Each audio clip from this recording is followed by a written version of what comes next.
यात्री विमान रोज की तरह अपने नियत समय पर उड़ान तो भरता है, लेकिन अचानक से आसमान से गायब हो जाता है और पृथ्वी का कोना कोना छानने के बाद भी उसका कोई नामो निशान नहीं मिलता। यह कोई ख्वाब नहीं बल्कि हकीकत है जो 8 मार्च 2014 को घटी। दरअसल मलेशिया के कोलालमपुर इंटरनेशनल एयरपोर्ट से मलेशियन एयरलाइंस का बोइंग 777 फ्लाइट नंबर 370 उड़ान के लिए तैयार खड़ा था, जिसमें उसके पायलट, को पायलट, 10 क्रू मेंबर और 227 पैसेंजर मौजूद थे। और हर रोज की तरह यह प्लेन कुआलालंपुर से चाइना के बीजिंग के लिए उड़ान भरने वाला था। लेकिन इस बार ऐसा कुछ भी नहीं होने वाला था, क्योंकि इस बार की यह उड़ान इतिहास बनने वाली थी और एक ऐसा रहस्य बुनने वाली थी जिसे सुन हर कोई हिल जाए। उड़ान के समय आसमान और मौसम साफ और शांत था। रात के करीब 1:30 पर फ्लाइट टेक ऑफ करती है और अगले 1 घंटे बाद बोइंग 777 साउथ चाइना सी के ऊपर 35,000 फीट की ऊंचाई पर उड़ रहा होता है। तभी फ्लाइट के कैप्टन वियतनाम के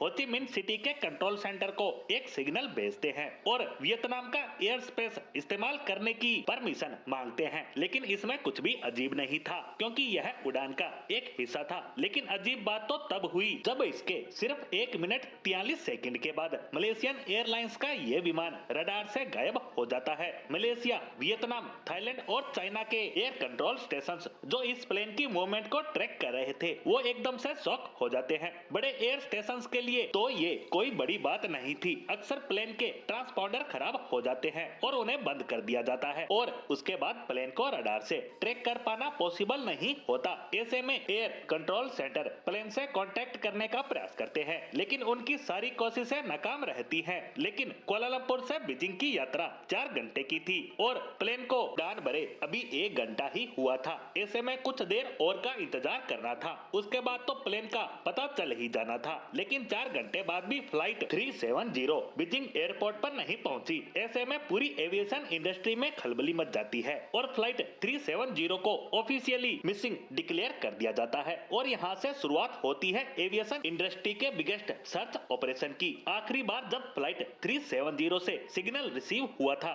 तो यह साउथ चाइना सी में गल्फ ऑफ थाईलैंड के पास थी। ऐसे में इस पूरे एरिया को छाना गया, लेकिन विमान का कोई सबूत नहीं मिला। इसके बाद मलेशियन आर्मी के एयर रिकॉर्ड को भी चेक किया गया, क्योंकि एयर कंट्रोल स्टेशन के रडार प्लेन में लगे ट्रांसपोर्टर से सिग्नल रिसीव करते हैं और मिलिट्री रडार रिफ्लेक्शन का, जिससे कि ज्यादा एक्यूरेट डाटा मिल सकता है। ऐसे में इस रिकॉर्ड से पता चलता है कि फ्लाइट 370 ने साउथ चाइना सी में अपनी लास्ट लोकेशन के बाद एक राइट टर्न लिया और फिर एक लंबे लेफ्ट टर्न लेते हुए मलेशिया की ओर लौट गई। लेकिन मलेशिया में लैंड करने की बजाय अमा आइलैंड से शार्प टर्न लेकर अंडमान सी में पहुंच जाती है। अंडमान सी का ज्यादातर इलाका म्यांमार, भारत और थाईलैंड के हिस्से में आता है, जो एरिया मलेशियन मिलिट्री रडार की पहुंच से बाहर होता है। ऐसे में सैटेलाइट का डाटा खंगाला गया, क्योंकि प्लेन यात्रा के दौरान सैटेलाइट को सिग्नल भेजते रहते हैं और इन सिग्नल को जमीन पर मौजूद कोई ना कोई स्टेशन मॉनिटर कर ही रहा होता है, जिससे पता चलता है कि अंडमान सी में एंटर होने के साथ ही फ्लाइट का सैटेलाइट से कनेक्शन टूट गया था, जो एक खतरनाक अनहोनी होने का सिग्नल दे रहा था। लेकिन सिर्फ 3 मिनट बाद ही ऐसा क्या होता है कि फ्लाइट के सुरक्षित होने का सिग्नल मिलता है, जिस पर बात करेंगे अगले पार्ट में।